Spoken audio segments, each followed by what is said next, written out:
Okay, so yesterday we got through our chapter on Congress, in addition to going through all of those instructions. Today we're finishing up all of these specialized pink reviews, starting with our chapter on the presidency. So let's get to it. There are quite a few questions in the multiple choice portion of your exam that discuss the powers of the president. And at least one question that wants you to make a distinction between formal versus informal powers. So formal powers of the president are powers that are enumerated to him by the Constitution, like the power to be commander-in-chief, the power to veto a piece of legislation, the power to issue pardons for federal offenses. Informal powers refers to powers that the president has based on circumstances. And the most notable of those powers is his access to the bully pulpit. So the bully pulpit is this intangible concept that the president has access to the people. In today's world, that is largely happening through media, traditional media like radio and television and newspapers, and then even more modern media like social media. The president has the ability to access the people and influence the people, and sometimes he uses that bully pulpit to try to influence the people to then influence Congress and can use that as a tool to help him shape policy. But an understanding of the bully pulpit is important for your exam, and understanding that as an informal power of the president is also important for your exam. There are also both, and by the way, both the multiple choice portion and the free response portion, it's helpful to have an understanding of the bully pulpit. Same thing with executive orders. Executive orders stem from the language in Article 2 of the Constitution that says that the president shall take care that the laws are faithfully executed. An executive order is basically the president directing the bureaucracy to do something, and in doing so, he is shaping or maybe even creating policy. We know that it is Congress's job to create laws, but when the president feels that Congress is not acting, and when the president argues that he needs to take action in order to take care that the laws are faithfully executed, an executive order is an option that he has, and an option that has been more and more frequently used, at least since the 1970s, where the president directs the bureaucracy to do something and is essentially creating or shaping policy in doing so. Knowledge of the bully pulpit and executive orders, again, is helpful not just for the multiple choice portion of your exam, but those are also concepts that you could choose to address in one of your free response questions. Okay, let's talk a little bit about the War Powers Act. The War Powers Act was passed in the 1970s to try to check the president's power as commander-in-chief. The War Powers Act basically says that the president can put troops into combat for up to 60 days, and at that time, he would need a congressional declaration of war.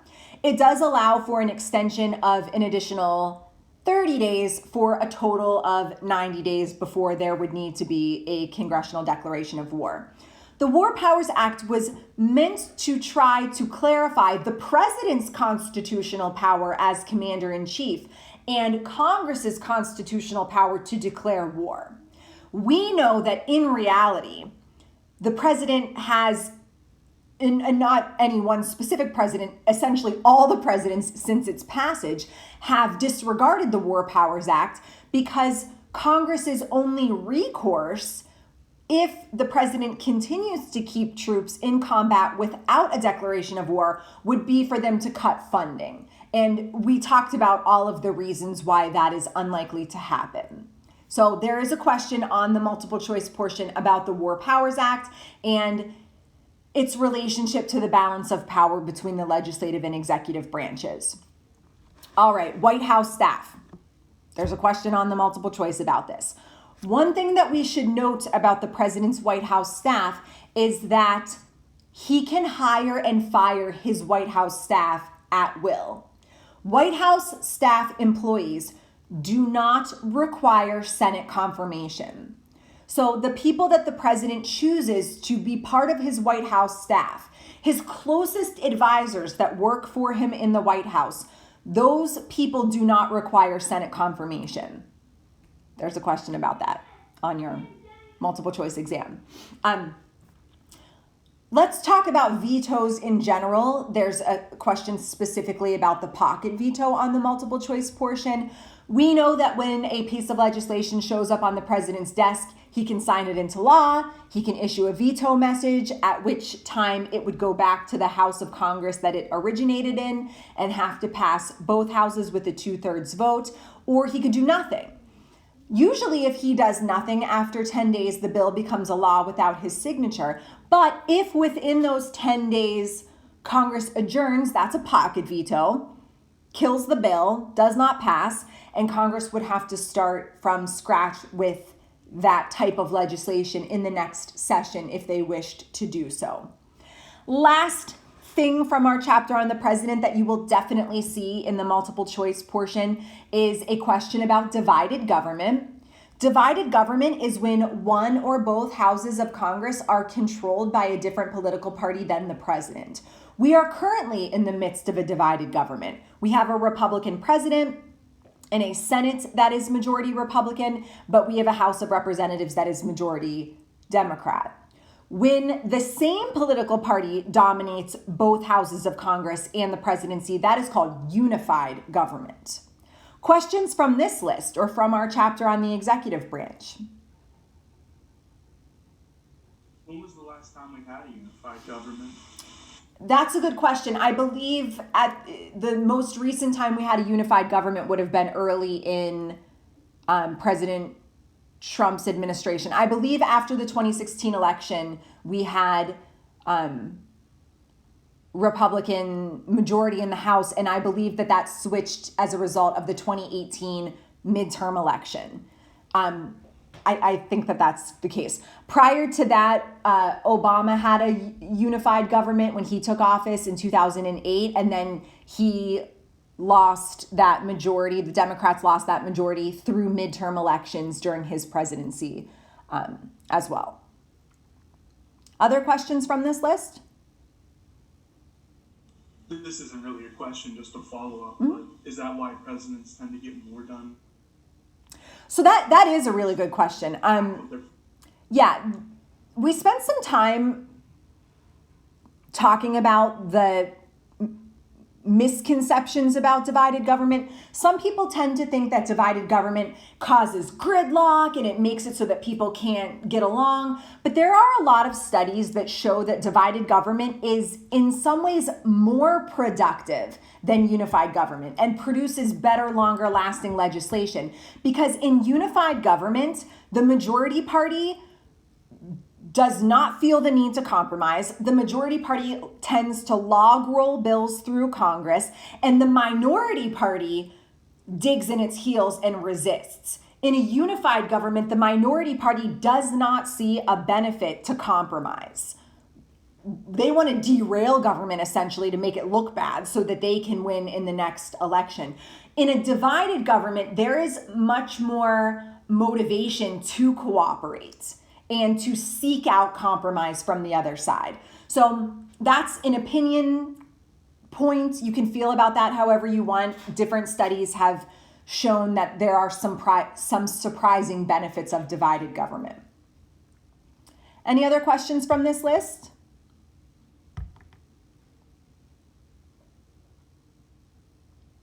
All right, then, moving right along to our chapter on the judicial branch. This is getting good now because we just got done talking about this stuff. So this should feel a little bit fresher to you, which is nice. One of your free response questions. So I'm never in the business of trying to trick anyone. I always just want to know what you know about government. So I am fully telling you that one of your free response questions requires you to understand the difference between judicial activism and judicial restraints. So let's go back over it. Believers in judicial activism are more likely to take a looser interpretation of the Constitution. I know I used this phrase a lot, but I'm going to use it again. Believers in judicial activism are going to use the Constitution as a lens through which they view modern circumstances. Believers in judicial activism are more likely to engage in judicial review, to say that another branch of government has acted unconstitutionally and to take action on that. Believers in judicial activism are more likely to use the Constitution in new and unique ways, like when the national government's ability to collect an income tax was used to justify the Americans or the Affordable Care Act penalty. Believers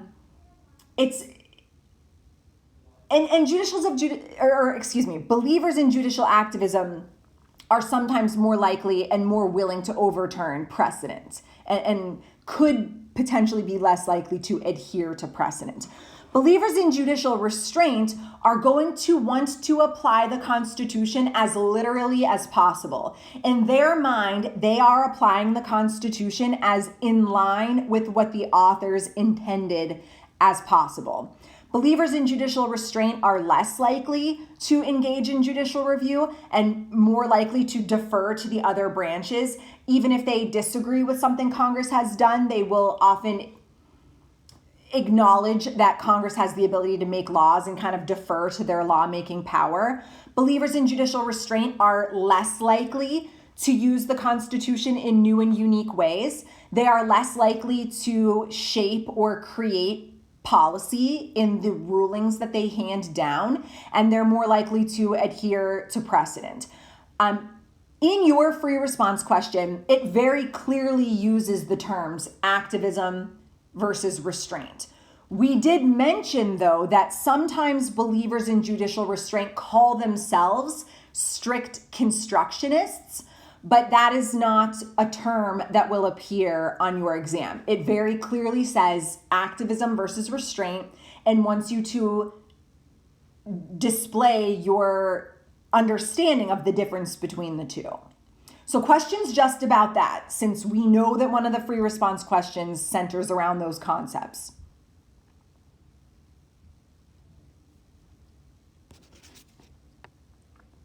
And here's the good news. You have the entire class period tomorrow to ask questions and the entire class period Friday. So if you need to process this information a little bit before you ask questions, you have all the time in the world to do so. So no pressure if you want to kind of just sit back today and take this information in.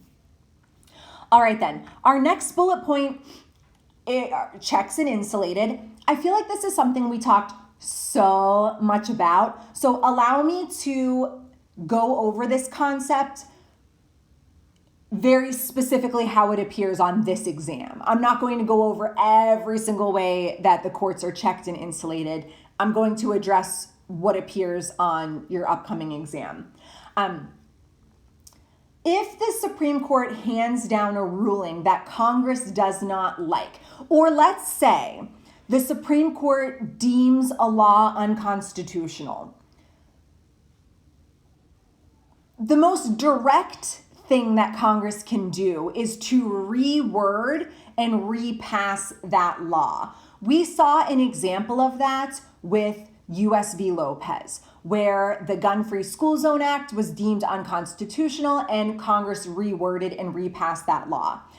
Passing a law is not easy, certainly, but it is a lot easier than some of the other tactics that Congress could use to try to check the power of the courts. So, for example, Congress could begin the constitutional amendment process, but that's really hard to do. First of all, amending the Constitution is incredibly difficult, and amending the Constitution requires the cooperation of the states.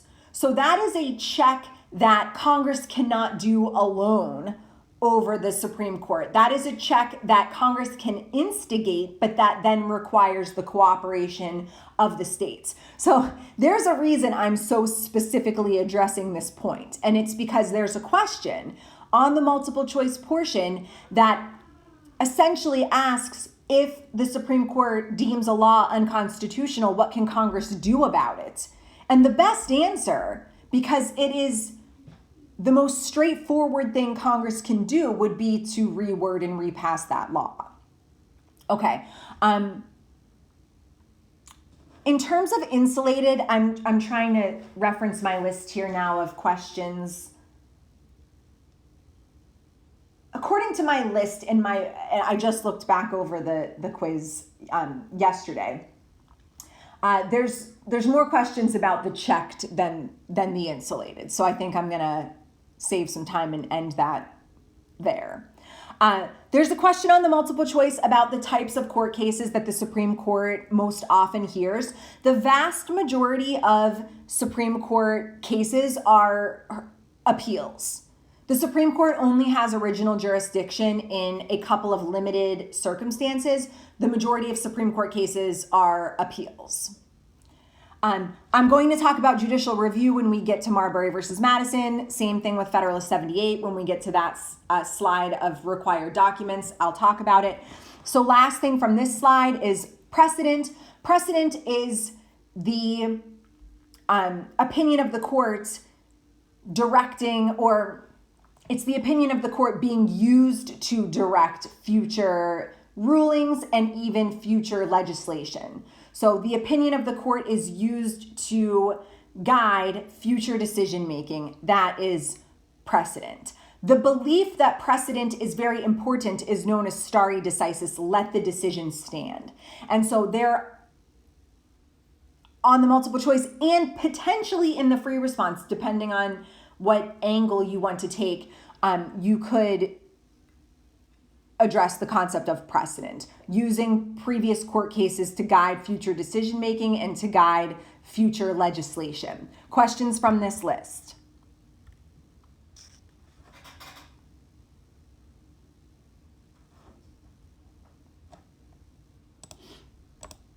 All right, we just got done talking about this stuff, but let's make sure we're going back over everything from our chapter on bureaucracy. An iron triangle is the relationship between a bureaucratic agency, a congressional committee, and an interest group. And an iron triangle describes those three entities attempting to shape policy and attempting to shape bureaucratic regulations, wanting to have influence over policy and influence over bureaucratic regulations. Speaking of bureaucratic regulations, let's talk about bureaucratic discretion or discretionary authority. That means what bureaucratic agencies can do independently of Congress. How much power do agencies have to make decisions that aren't dictated by law? Some agencies have so much bureaucratic discretion that they have regulatory powers. They can hand down regulations without that working its way through Congress. So the Food and Drug Administration, for example, has regulatory power. They can make big, forceful decisions and establish regulations that everyone has to follow, and that does not have to come from Congress. They have regulatory authority. And then I want to be very clear about something for this last bullet point here. We talked about how bureaucratic agencies might be called to testify before a congressional hearing to share their specialized knowledge. So maybe there's a select committee dealing with the opioid epidemic, which is an example we gave, and they will invite bureaucratic agencies like the Food and Drug Administration to share their specialized knowledge to help inform Congress during that hearing. That is one way that bureaucratic agencies participate in congressional hearings. Congressional hearings can also be used to check the bureaucracy. If Congress feels that the bureaucracy has acted inappropriately, then Congress can ask that agency to testify before them. And then Congress can decide what they would like to do from there. Perhaps Congress will use its power of the purse to impact that agency. Perhaps Congress will create a new law that impacts that agency. Maybe Congress will restructure that agency because they don't like how it's been behaving. But a congressional hearing is one way that Congress can oversee the bureaucracy. It's a form of legislative oversight where Congress can question actions of the bureaucracy and then, based on those answers, take action from there. All right, what questions do you have from this list?